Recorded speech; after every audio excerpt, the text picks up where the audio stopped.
నమస్తే, welcome to Telugu helper YouTube channel. ఈరోజు మన ఛానల్లో వాట్సాప్ ద్వారా ఎన్టీఆర్ వైద్య సేవ ఆరోగ్య కార్డులో స్టేటస్ ఎలా చెక్ చేసుకోవాలి, అంటే కార్డులో ఎంతమంది ఉన్నారు, వారి యొక్క పేర్లు, వారి యొక్క ఆధార్ నెంబర్లు, ఆరోగ్యశ్రీ కార్డు నెంబరు, అదే ఆరోగ్య కార్డు నెంబరు, కంప్లీట్ ప్రాసెస్ అనేది నేను ఈ వీడియోలో అయితే మీకు చూపిస్తారండి. సో ఎక్కడ కూడా స్కిప్ చేయకుండా చూడండి. ఏ డౌట్ ఉన్నా కూడా కింద కామెంట్ సెక్షన్లో తెలియజేయండి.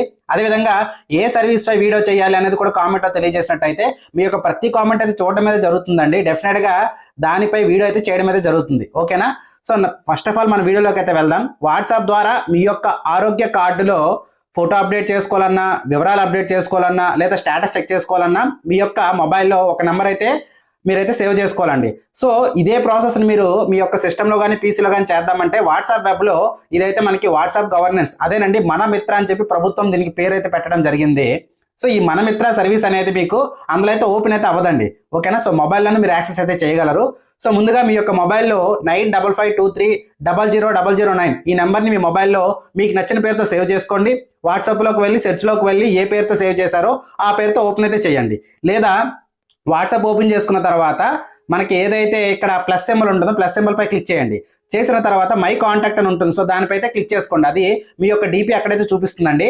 తర్వాత ఇక్కడ ఏదైతే మొబైల్ నెంబర్ చెప్పారో 9552300009 ఈ నెంబర్ని మీరైతే సెండ్ చేయండి. ఓకే, సెండ్ చేసిన వెంటనే ఇలా క్లిక్ చేసినట్టయితే చాట్ విత్ అని చెప్పి నెంబర్ ఏదైతే ఉందో నెంబర్ అయితే కనిపిస్తుంది. సో దానిపైతే క్లిక్ చేసుకోండి. చేసిన తర్వాత ఇక్కడ మీకు ఏదో ఒకటి అండి, హాయ్ అని పెట్టండి, డాట్స్ పెట్టండి, ఏది పెట్టా మనకైతే రెస్పాన్స్ అయితే రావడం అయితే జరుగుతుంది. సో నేను గత వీడియోస్లో చెప్పినట్టుగానే మీరు ఎర్లీ మార్నింగ్స్ కానీ లేట్ ఈవినింగ్స్ కానీ చేసినట్టయితే చాలా ఫాస్ట్గా రెస్పాన్స్ అయితే ఉంటుంది. మనకి మధ్యాహ్నం పగలు అంటే కొంచెం ఎక్కువ మంది దీన్ని సెట్ చేసే టైంలో కానీ మీరు చూసినట్టయితే మనకి కొంచెం లేట్ అయితే అవుతుంది. ఓకేనా? సో ఇప్పుడు చూడండి, పెట్టాను, వెయిట్ అయితే చేస్తున్నాను. సో ఇక్కడ సేవను ఎంచుకోండి అని చెప్పేసి మనకి ఈ విధంగా రావడం జరిగిందండి. సో ముందుగా మనకి పేరు అయితే లేదు, ఇప్పుడు మన మిత్ర అని చెప్పేసి నేమ్ అయితే యాడ్ చేయడం అయితే జరిగింది. అది కూడా చూసుకోండి, మన మిత్ర వాట్సాప్ గవర్నెన్స్ యాప్ రావడం అయితే జరిగింది. సేవను ఎంచుకోండి పై క్లిక్ చేయండి. దయచేసి ఒక సేవను ఎంచుకోండి అని ఉంది కదా, దాని మీద క్లిక్ చేసిన తర్వాత ప్రజెంట్ ఈ సర్వీసెస్ అవైలబుల్గా ఉన్నాయి. ఇందులో మీకు ఏదైనా సర్వీస్ డౌట్ ఉన్నా, ఏ సర్వీస్ పై వీడియో చేయాలని మీకు అనిపించినా సరే ఆ వీడియో నేమ్ అయితే అంటే టాపిక్ అయితే కామెంట్ చేయండి. డెఫినెట్గా ఆ కామెంట్కి రిలేటెడ్గా వీడియో చేయడం అయితే జరుగుతుంది. నెక్స్ట్ ఆరోగ్య కార్డు సేవలపై క్లిక్ చేసుకోండి.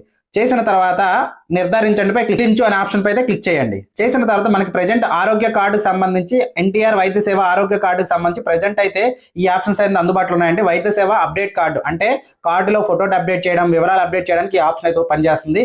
నెక్స్ట్ ఎన్టీఆర్ వైద్య సేవ కార్డు స్థితి అంటే కార్డు యొక్క స్టేటస్ తెలుసుకోవడానికి ఈ ఆప్షన్ అయితే ఇవ్వడం జరిగిందండి. అంటే కార్డు యాక్టివ్లో ఉందా లేదా, అసలు ఉంటే ఎవరెవరు ఉన్నారు, వారి యొక్క పేర్లు ఏంటి, వివరాలు ఏంటనే వస్తాయి. సో ప్రజెంట్ అయితే స్టేటస్ మీకు ఎలా చెక్ చేసుకోవాలో చెప్తాను చూడండి. సో దీనిపైతే క్లిక్ చేసుకున్న తర్వాత ఆధార్ కార్డు నెంబర్ అడుగుతుంది. సో ఎవరి కుటుంబంలో అయితే ఆరోగ్యశ్రీ కార్డు ఆరోగ్య కార్డు వివరాలు తెలుసుకోవాలో అందులో ఒకరి యొక్క ఆధార్ నెంబర్ ఇక్కడైతే ఎంటర్ చేయాలండి. ఆధార్ నెంబర్ ఎంటర్ చేసేటప్పుడు వారి యొక్క ఆధార్ అనేది ఆంధ్రప్రదేశ్ హౌస్ హోల్డ్ మ్యాపింగ్ లో కానీ లేకపోతే వారికి అయితే వివరాలు చూపించదండి. అప్పుడు వారు ఓటీపీ ద్వారా నిర్ధారించుకొని ఆ తర్వాత మాత్రం ఓపెన్ అయితే అవుతుంది. In case house hold mapping ఉంటే మాత్రం డైరెక్ట్ గా వివరాలు అయితే ఓపెన్ అయిపోతాయి. ఎవరు హౌస్ హోల్డ్ మ్యాపింగ్ లో కానీ మీరు కానీ మీ కుటుంబ సభ్యులు ఎవరైనా సరే లేకపోతే సొంతంగా మీ కుటుంబంలో యాడ్ చేసుకునే ప్రాసెస్ అనేది ఇది వరకు అప్డేట్ చేశాను. కింద డిస్క్రిప్షన్ లోనే ఇక్కడ పిన్ అయితే చేస్తున్నాను. సో మీరైతే ఆ వీడియోను చూసి సొంతంగా హౌస్ హోల్డ్ మ్యాపింగ్ లో మీ కుటుంబ సభ్యులను కానీ అసలు కుటుంబంలో ఎవరు లేకపోయినా కొత్తగా హౌస్ హోల్డ్ మ్యాపింగ్ అని చేసుకోండి. సో ఆధార్ని నిర్ధారించడంపై క్లిక్ చేయండి. సమర్పించడంపై క్లిక్ చేసిన వెంటనే ఆరోగ్యశ్రీ కార్డుకి సంబంధించి స్టేటస్ వివరాలు ఏవైతే ఉన్నాయో మీకు యూహెచ్ఐడి లేదా ఆధార్ నెంబర్ ఉందని ఉంటుంది. సో నమోదైన ఆధార్ అని ఉంది సార్, దీనిపై అయితే క్లిక్ చేయండి. అంటే మనకి ఆరోగ్యశ్రీ కార్డు నెంబర్ ఉంటే కిందది కొడతారు యూహెచ్ఐడి అని, లేకపోతే ఇది. సో మనకి ఇక్కడ చూపించినట్టుగా సభ్యుడి పేరు, ప్రజెంట్ స్టేటస్ ఎలిజిబులా నాట్ ఎలిజిబులా అనే పూర్తి వివరాలు అయితే ఇక్కడ వచ్చాయి. చూసారా, ఎలిజిబులా నాట్ ఎలిజిబులా, అప్పుడులో వాలంటీర్ పేరు ఏంటి, ఆధార్ నెంబర్ ఏంటి, ఎవరిది అప్లికెంట్ ఎవరైతే ఉన్నారో వారి యొక్క ఆధారు, ఆరోగ్యశ్రీ కార్డు నెంబరు, వారి యొక్క వయసు, అప్లికేషన్ స్టేటస్ అప్రూవ్డ్. సో ఈ విధంగా ఎంతమంది అయితే కుటుంబంలో ఉంటారో అందరి యొక్క వివరాలు అయితే వస్తాయండి. సో ప్రజెంట్ వీరైతే ఆరోగ్య కార్డులో ఉన్నారు. ఓకేనా? ఈ విధంగా మీరైతే మీ ఇంట్లో ఎవరెవరు ఉన్నారు లేదనేది మీరైతే నిర్ధారించుకోవచ్చు.